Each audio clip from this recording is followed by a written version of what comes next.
El abruptio de la placenta es el desprendimiento prematuro de la placenta de la pared uterina. Este puede ser parcial o completo y puede variar en grados. También se conoce como separación marginal de los senos y ruptura marginal de los senos. Estos han sido utilizados para describir el sangrado antes del parto, en el cual el diagnóstico de implantación anormal o abruptio nunca fue establecido. Estas pacientes generalmente no muestran signos de compromiso fetal o materno. El sangrado vaginal resuelve sin explicación, la sensibilidad uterina o irritabilidad están ausentes y el pronóstico generalmente es bueno. El abruptio de la placenta ocurre aproximadamente en 1 a 2% de los embarazos. Los factores de riesgo incluyen las enfermedades hipertensivas en el embarazo, fumar, abuso de sustancias, especialmente alcohol y cocaínas, traumatismos, útero sobredistendido e historia de un abrupto previo placentario. Los embarazos con aumentos no explicados de líquido amniótico también demuestran incremento de riesgo en el abruptio, así como también los embarazos que ocurren en mujeres con anormalidades metabólicas, en aquellas donde la función o insuficiencia de la placenta están presentes y en aquellas en las cuales la trombofilia materna llega a complicar el embarazo. La fisiopatología del abrupto placentario parece ser multifactorial. Debido a traumatismo contuso del abdomen puede ocurrir la separación de la placenta y una hemorragia retroplacental. Las mujeres embarazadas que sufren accidentes automovilísticos debido a la ausencia de medidas de seguridad como ponerse un cinturón porque llega a causar molestia, están más propensas a sufrir un abruptio. La desaceleración rápida sin trauma directo puede también resultar en un abrupto placentario, ya sea a través de la fuerza aplicada o presión ejercida o como resultado de un shock. En un largo estudio retrospectivo de todas las mujeres embarazadas lesionadas a nivel 1 y en nivel 2 en los centros de trauma, el 84% experimentaron traumatismo contuso y solo un 16% tuvieron lesiones penetrantes. El abrupto placentario fue la complicación más común, ocurriendo en un 3.5% de todas las mujeres embarazadas lesionadas y resultando en más del 50% de muertes intrauterinas. Solamente el 61% de las mujeres en el tercer trimestre recibieron un monitoreo cardiotocográfico. El incremento del uso del monitoreo del corazón del feto puede disminuir la mortalidad del feto causada por el abrupto placentario. Los esfuerzos para diseñar un nuevo sistema de protección automovilístico para las mujeres embarazadas debe ser proporcionado. El riesgo de nacimientos prematuros, retención del crecimiento y mortalidad son todas aumentadas debido al abrupto placentario.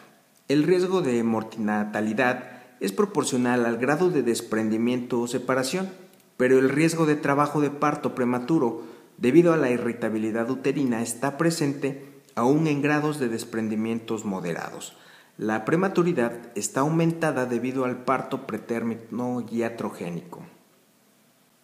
El sangrado debido al abruptio puede resultar en una hemorragia externa o líquido amniótico sanguinolento o puede ser retenido como un hematoma retroplacentario.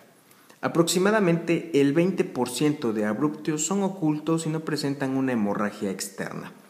El sangrado dentro del miometrium resulta en una apoplejía úteroplacental o un útero de Cuvelier, el cual puede o no efectivamente contraerse y puede resultar en una hemorragia posparto. La coagulopatía, así como también alguna coagulación intravascular, llega a resultar por el consumo de los factores de coagulación en el sangrado extravascular. El desprendimiento de la placenta está asociada también con el desprendimiento de sustancias tromboplásticas que en algún momento pueden iniciar una cascada de coágulos. El síntoma característico del abrupto placentario es el dolor. Las pacientes que presentan dolor abdominal en el embarazo siempre deben ser evaluadas por la probabilidad de abruptio. El dolor puede variar de suaves o leves contracciones a dolores más fuertes. Las pacientes con abrupto placentario posterior pueden quejarse de dolor de espalda. Las mujeres con trabajo de parto activo que no presentan abruptio o corioamnionitis no deben quejarse de dolor abdominal o sensibilidad entre las contracciones. Aunque las pacientes que presentan abruptio debido a trauma a menudo se quejan de dolor sin sangrado o una hemorragia oculta, la mayoría de las mujeres con abruptio por otras causas van a experimentar sangrado. La cantidad de sangrado externo no necesariamente refleja la cantidad de sangre perdida. La sangre por lo general es oscura, habiendo estado aislada detrás de las membranas. Es difícil determinar si el sangrado representa un sangrado exuberante, normal o abruptio. El sangrado también puede presentarse como líquido amniótico sanguinolento. Si el sangrado está presente al momento de la ruptura de las membranas, se debe considerar una basa previa. El historial de la paciente siempre debe incluir preguntas relacionadas con traumatismos, incluyendo violencia doméstica, presencia de dolor y contracciones, ruptura de membranas y valoración de los factores de riesgo. Los síntomas y datos relevantes de la historia sobre la condición general de la paciente deben ser citados. Estos incluyen historia de hipertensión o signos y síntomas de preeclampsia y otras complicaciones obstétricas. Dentro del examen físico y pruebas diagnósticas, la paciente debe ser examinada rápidamente para descartar signos de inestabilidad circulatoria. Los signos y síntomas de shock son datos tardíos en el embarazo y representan pérdida sanguínea de más del 30% del volumen de sangre. Puede haber taquicardia leve que llega a ser normal en el embarazo, pero cambios ortostáticos en la presión sanguínea o en el pulso pueden ser de gran importancia. En mujeres que han padecido de enfermedad hipertensiva, la presión sanguínea debe ser evaluada comparándola con presiones sanguíneas tomadas anteriormente. La historia clínica o los síntomas pueden dirigir la examinación física a que se incluya un examen neurológico o examinación general por traumatismo. Al examinar el abdomen materno se debe incluir la evaluación de la altura uterina, la estimación del peso del feto y la situación del feto. La localización de irritabilidad debe ser notada y las contracciones deben ser palpadas. Las contracciones tetánicas, si son medidas por medio de un catéter de presión intrauterina, por lo general son trazadas como un tono alto de reposo, con contracciones cortas y frecuentes superimpuestas. La presencia de estos datos es significativo en la medida en que estos sean acompañados de signos de sufrimiento fetal o trazado fetal preocupante. La frecuencia cardíaca fetal y la actividad uterina deben ser vigiladas a través de monitoreos continuos. Si el trazado cardíaco fetal es preocupante, es decir, que existe la presencia de bradicardia, variabilidad baja o taquicardia, la cesárea de emergencia debe de realizarse, ya que en un número significativo de embarazos con abruptio terminarán en muerte fetal aún en pacientes que ya han llegado a un hospital con feto vivo. Aunque el examen ecográfico puede demostrar coágulos retroplacentario o hemorragia, el diagnóstico de abruptio es ampliamente un diagnóstico clínico. Si los signos fetales son preocupantes, el médico no debe de postergar la cirugía para obtener un ultrasonido. Si la estabilidad materno-fetal están presentes, la localización y presentación de la placenta, la situación del feto y el peso estimado del feto pueden ser de ayuda en el manejo del cuidado. Los datos del ultrasonido, si están presentes, pueden incluir una ecolucidad retroplacentaria, engrosamiento anormal de la placenta o anormalidad alrededor del borde de la placenta. Siempre es importante solicitar un hemograma completo que incluya también tipo IRH, estudios de coagulación en algún momento para intervenir quirúrgicamente a las pacientes. Según la clasificación de Sher, el abrupto placentario consiste en 3 grados.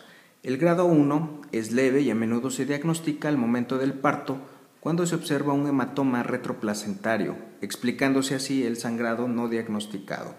El grado 2 de abruptio se refiere a pacientes sintomáticas con un abdomen sensible o doloroso a la palpación y un feto vivo. El grado 3 de abrupto placentario es lo bastante severo para resultar en muerte fetal y de este grupo aquellas pacientes sin coagulopatía son clasificadas como 3A, 2/3 de las pacientes, y aquellas con coagulopatía como 3B, solo 1/3 de las pacientes. El parto vaginal sin demora está indicado para las pacientes que presentan ya sea un feto vivo o un feto muerto.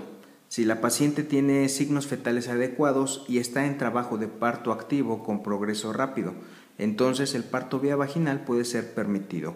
Sin embargo, el umbral para un parto quirúrgico debe incluir cualquier signo de intolerancia fetal a la labor del parto en la paciente donde el parto vaginal no es inminente. Si el parto se continúa, se debe realizar una amniotomía para acelerar el parto. La amniotomía también es recomendada por algunos con el objetivo de prevenir un émbolo con el líquido amniótico.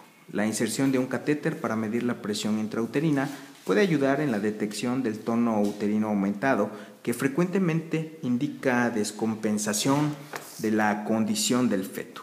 Si el parto no está progresando rápidamente por vía vaginal, se deberá realizar un parto por cesárea, ya que el feto corre un alto riesgo. El personal de reanimación neonatal debe estar disponible para toda clase de parto, ya sea vaginal o quirúrgico. En las pacientes que presentan un abrupto severo y muerte fetal, por ejemplo un grado 3, se permite el trabajo de parto mientras haya un progreso adecuado y la condición materna pueda soportarlo.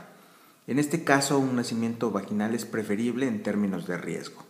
Aunque el parto con abruptio es a menudo hipertónico, ese también puede ser hipotónico. El aumento con oxitocina no está contraindicado, pero debe ser utilizado prudentemente y en conjunto con el monitoreo de la presión intrauterina. Las indicaciones de un parto por cesárea con muerte fetal incluyen otras indicaciones maternas como para el parto por cesárea, ya sea fracaso del progreso del trabajo de parto y hemorragia que no puede ser compensada por una transfusión. Aproximadamente un tercio de las pacientes con abruptio placentario y con muerte fetal van a desarrollar coagulopatía. La coagulopatía usualmente no se observa en las pacientes que presentan abruptio y con un feto vivo. La coagulopatía con el abruptio puede estar relacionada con dos etiologías, ya sea una coagulopatía de consumo y coagulación intravascular diseminada. El reemplazo de plaquetas y plasma fresco congelado debe ser administrado justo antes del parto quirúrgico para proveer una máxima eficacia. Además, la crioprecipitación o el factor 8 pueden ser de beneficio específico en coagulopatías severas.